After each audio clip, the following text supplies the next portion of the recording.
Hi guys, and welcome to Cruise Boys' new series, The Big Question, where we explore some of the big questions within the cruise world and have a bit of a discussion and explore these topics as well. Today we want to look at loyalty. Does it really count to be loyal? So these days, I suppose it seems that everyone's got a loyalty program. So you've got your supermarkets, you've got airlines, you've got banks, and also even pet stores, and this is no different for cruise lines. So most cruise lines will have a loyalty program which consists of an array of different benefits, and these can include things like discounts for things like laundry, drinks and meals. They actually even give free meals and free drinks away as well, and some, if you get right up into the higher tiers, can even give you like free upgrades to other cabins as well. Here are a few cruise lines and the loyalty programs that they offer. So let's get started. We have Costa with the Costa Club. We have MSC with Voyagers Club. We have Princess with the Captain's Circle. We have Cunard who have World Club. It sounds a bit BA-ish to me if you ask me. NCL with Latitudes. RCL have the Crown and Anchor Society. Carnival have VIFP. VIP is very important, so I'm not sure what the F stands for. Let me put it down here and I'll let you know later. Virgin have the Sailors Club. You've got P&O with the Peninsula Club, but there is so many more cruise lines out there with their own loyalty programs. So I'm going to explore some of these loyalty programs and also have a sit down and a chat with Emma Cruises and get her perspective on loyalty and whether it really matters. So stay tuned as I explore the big question: does loyalty really matter?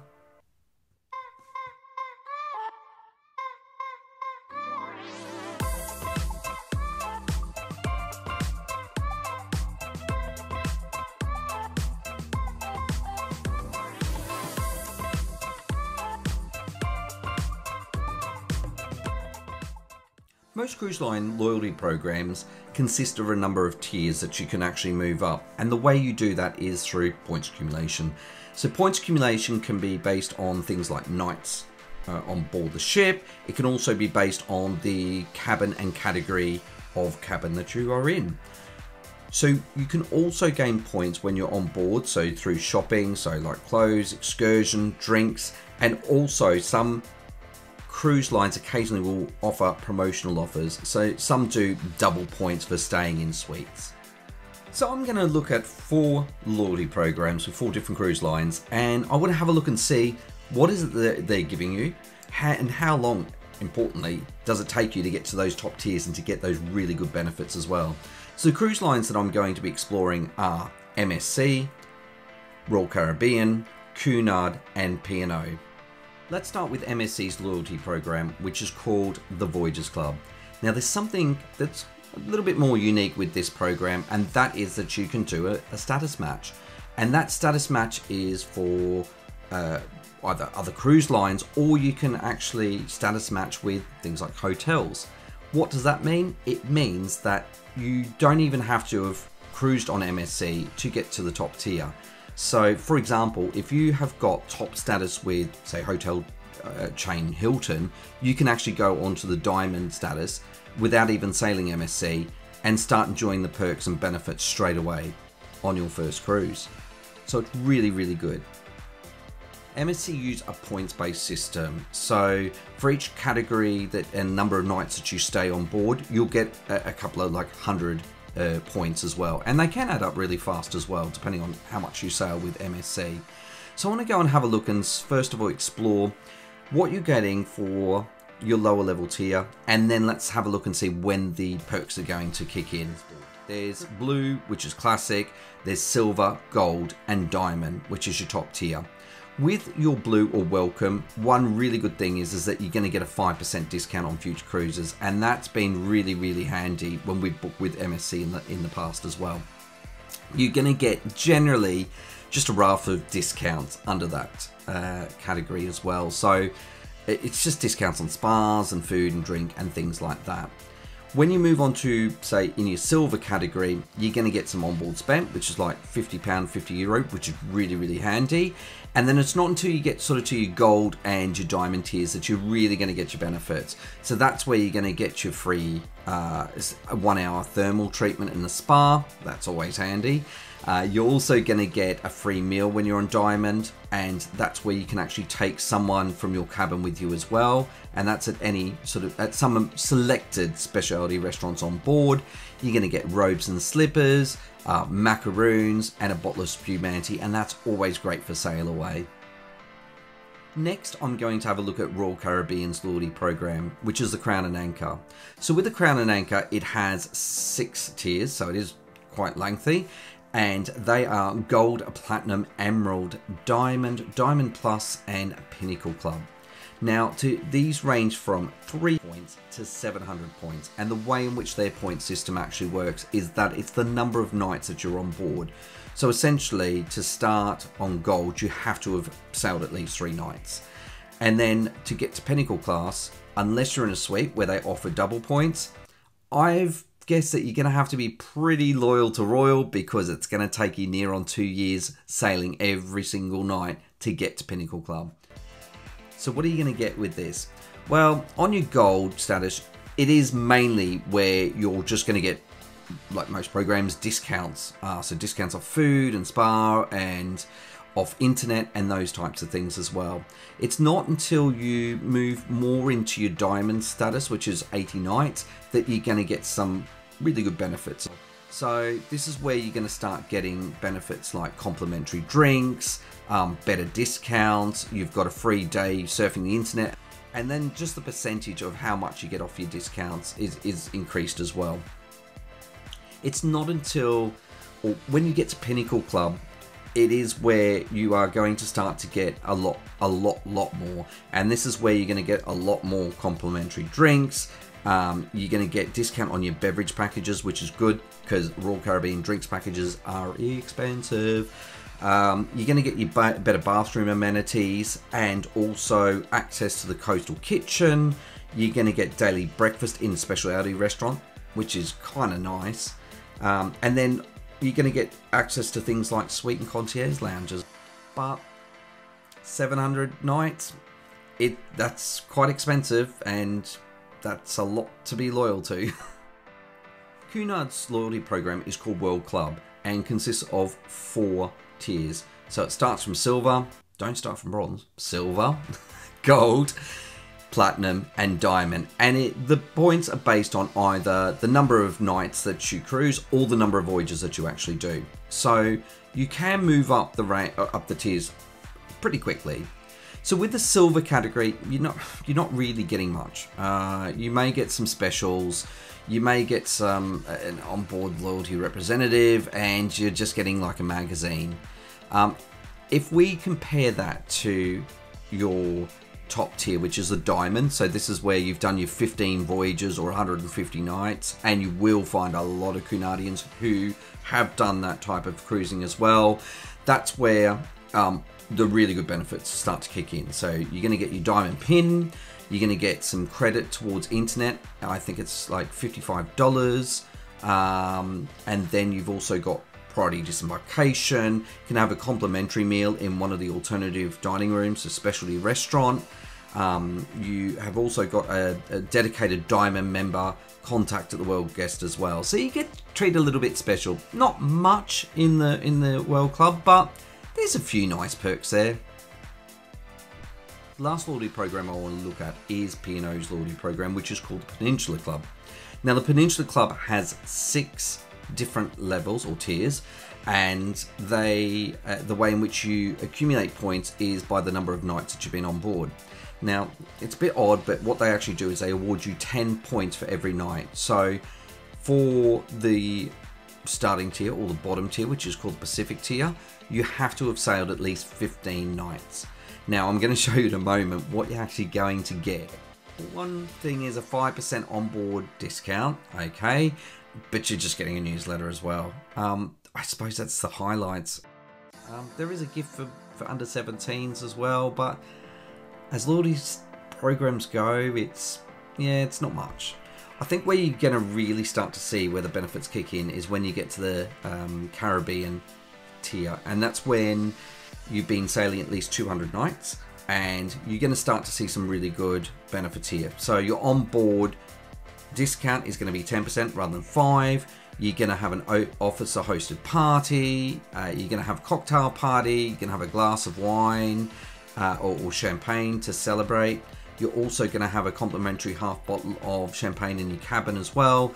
So there's some, you know, rather good ones as well. There's priority arrival times. I think from looking at all the tiers, it's pretty good.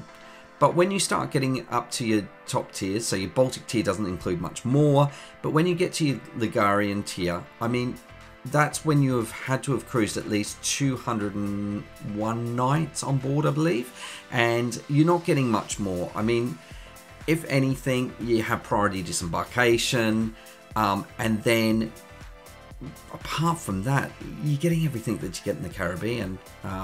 You get maybe, I think, priority flights or booking seats on flights to the Caribbean, but apart from that, I mean, to work up all those nights, it's not much more than some of the other tiers as well. So to get to those really, really top tiers, there's not much, you know, there's not much more you can get really, is there? So as you can see, with some of the programs, there is so many different benefits, and they're going to be sometimes benefits that you don't even know about or that you're never going to use. And some of the really good benefits, which are going to be in the higher tiers, it's going to take you a long, long time to get there. So that begs the question then, is it worth actually spending all that money on a cruise line or giving up other offers to understand or to get to those higher tiers? So I had a sit down with Emma Cruises just to get her perspective and see what she thinks about it. So I'm joined here by Emma from Emma Cruises. How are you? I'm good. We didn't coordinate. No, we didn't. We didn't. This was just nautical. It was funny. I opened the door. I'm like, oh. I think it's good. So Emma, you've been cruising since you were 13. So my question to you, first of all, is do you have loyalty status? I do. So yeah. The one that I think I deserve because I gained it was my one with Norwegian, and then I have one with MSC because I did the status match. Yeah. I accept those perks. You know, I'm going to take them, but I don't feel like I really deserve them in the same way as with Norwegian, because I've done 13 Norwegian cruises now. Wow. Yeah. So you'd be probably high up there in the tier status, is that correct? Yeah, I'm on platinum. I think they have higher. Yeah. But you have to do, I don't know how many. It's like lots and lots. I mean, with some of these, as I explained before, you have to practically live on a cruise ship to get the status. Years and years. So when you're booking a cruise, does your loyalty status, especially like with MSC or Norwegian, does that sway you into what cruises you buy? No. No. Not at all. Not even slightly. I mean, it's nice. You know, if I'm planning a cruise and then I think, oh, I have got that with MSC. Oh, that's cool. I'll get the 5% discount. That's nice. Yeah. But it's not going to stop me from looking at, you know, I'll look at Royal Caribbean as much as Norwegian or Costa as much as MSC. Yeah. Because, you know, I get a free bag of laundry, I get a specialty meal, but if a cruise is going to be half the price of the then you're not going to do it. No. Exactly. So when you are on board, do you find that the crew, or do you think your loyalty status really actually matters to like the company themselves when you're sort of moving around on board? I don't think so. I think, I mean, it must be easier for them to see who's a first-time cruiser, but a lot of cruise lines, you just have one colour for your first ever cruise, and then you get a status as soon as you've done one. Yeah. So I guess for them, if they see, you know, there's a big family, they've all got the first-timer. Yeah, maybe it helps them, but no one ever looks at my like platinum card and is like, oh, I know. No. I think people like to show their status. I think that's a big thing. Everyone always, I notice that when I'm in especially in the buffet, people always turn their status card over, and it will just be like, look, I'm diamond or black, but I mean, cringe for me when they're in the bar, like platinum. But I mean, you know, you do get all your perks and that, but from on a day-to-day, like, for example, when I'm on MSC and I have the 1 hour thermal suite, the last time we went down, it was kind of like, ugh, it's just, I have to see when I book you in. It was more of an effort for them than actually an appreciation about your status or how much you cruise as well. Yeah, don't do it for the appreciation, because that's not... You're not going to get it. No. Do you think that the loyalty programs that are around, these days, or from what you've seen with your loyalty programs, do you think you get as much as what you used to? I think it's harder to get those things. I think, especially with MSC, they don't come to you and say, oh, you can have this for free. If you know you get it for free, sometimes I've had to go to reception and be like, can I please book my free meal? They're still there, but they're not, I don't know. They're not really promoted in the same way. So make sure you do your research if you have any status. And make sure you get what you're, you know, owed. And it does change. Like some are, you know, on-board credit, and then, which is good, but it does change. Like I know, for instance, with MSC, with the specialty restaurants, we were recently on MSC World Europa, and some of the restaurants, there was a limited number of restaurants which we could go to, and where they used to include like kids and things like that, they don't anymore. And the other thing is that some of the drinks that they had, aren't actually included as well with the meal. So I just find even those perks are sort of paring down more and more as well. I've never seen, oh, here's an added one. That? It's just, oh, you can't use this at this time, or you can't now, this one's not included. But I guess more people join into the ranks. At some point they can't allow everybody into everything, so I get it. Do you use the perks though? I mean, do you really use all the perks, or do you just like just pick what suits you best? Yeah, I mean, I like the specialty meals. I'll have a free specialty meal, that's great. I do like the free bag of laundry, because I would never pay for that, ever. That's good, But it's so nice when you get back to your cabin and everything's folded up in a nice little bag. Or when you get home, you don't have to do a ton of washing. No, it's lovely, but that's something I would never do if it wasn't for free. I do just treat a lot of it as, like, on MSC you'll get the chocolates, or the, oh, that's nice, but I'm not going to seek that one out, you know, like they have like macarons, don't they, or something like that sometimes, and that's nice if they're there in my room, but you don't go looking for them. Not and really. The same with the discounts, because I know there's discounts on excursions and there's discounts on drinks and that, but sometimes when you've got like drink packages and that, it just makes no sense because you've already got it, so. Yeah, even on Costa, I mean, I've done 2 Costa cruises, but you only have to do 1 to get into their club, isn't it? Or maybe not even 1, I don't know. But as soon as I went to buy postcards, they were like, oh, you get 15% off or something. That I'll gladly take that, but that wasn't the reason I went there to buy those things. It's actually, just with Costa Club, that I will check it, but I think with Costa Club, you don't even have to have gone on the cruise. You can just sign up and you start automatically getting discounts in their Costa Club. So I suppose the question for you: do you really think loyalty matters?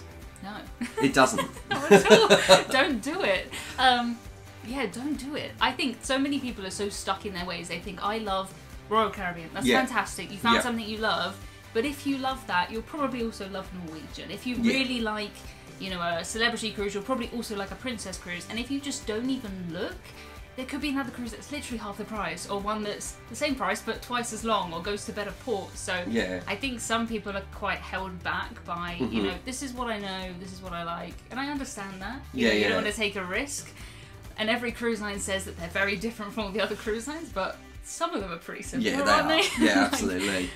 So I don't think loyalty is really worth. I don't know if it ever was, to be honest. Do you think it was? Some people might. Some people might. I know, like, people are very loyal to certain cruise lines, and you know they like to get their loyalty, and they get some perks. But I just think, as you said, the perks, kind of the price and the perks, depending on what type of cruiser you are. So some people, I guess, they've just earned it and they really hold on to it, and so they want to keep building it, which is nice. But just don't just look at that, you know. Look at everything else as well. Well, thanks, Emma, for joining me today. And so your verdict on is it you know, does it matter that you're loyal? And yours is no. No is my answer. Based on everything I've explored, I've come to the conclusion that although loyalty programs can offer some really great perks, they're often outweighed by the better deals out there or the experience of trying a new cruise line. So, does loyalty really matter? Let us know what you think in the comment section below. So from now, I'm going to say goodbye. Remember, if you're loving this content, make sure you subscribe, ring the bell for notifications, and if you really, really love us, you've also got the opportunity to go in and join as a Patreon. So for now, bye. Thanks for watching. Make sure you subscribe, ring the bell for notifications, like, comment, and share.